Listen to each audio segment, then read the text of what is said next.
how you talk to yourself and the power of it.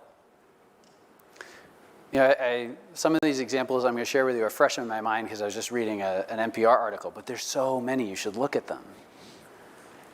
1911, this group of psychologists, and most people think this is when we first really started thinking about patterns of thinking.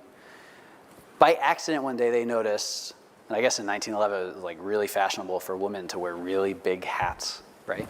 So they noticed that women, when they walked through doorways with these hats on, they had to duck and kind of tilt their head.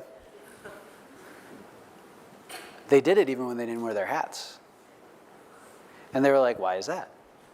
So they studied it, and they figured out that if you have a pattern that established itself in your brain, absent a conscious decision not to do it, you'll do it. It's not rocket science, right? It's pretty deductive for us now. There's a lot of studies on it. There's another one about doors, oddly enough, right? In 2013, there's a group of scientists that are working with young women that have anorexia. And they notice that they don't walk through the door the way they were expecting them to, despite the fact that all of them were on the smaller side, and the doors were double doors like we have at the back of the auditorium here.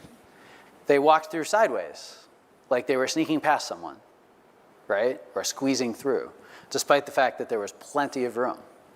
So they looked at it. They added it to their study. They expanded the scope of their study, and they wanted to figure it out. And they found that they had such patterns of disordered thinking in the brain that it influenced so many of their behaviors.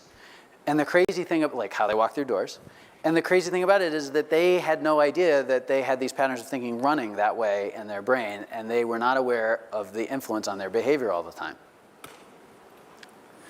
You know, there's so many. There's another one, and then I'll stop sharing studies with you. There's one from the University of Pennsylvania. They actually found, when they studied football players, that by imagining throwing a football properly, you have a similar performance gain to when you actually practice it physically. That's crazy, right? You can practice doing something in your mind, and it has not quite the same magnitude of effect, but a similar effect to doing it physically.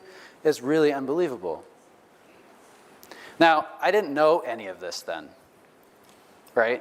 I didn't know that the patterns in your brain start being established when you're young.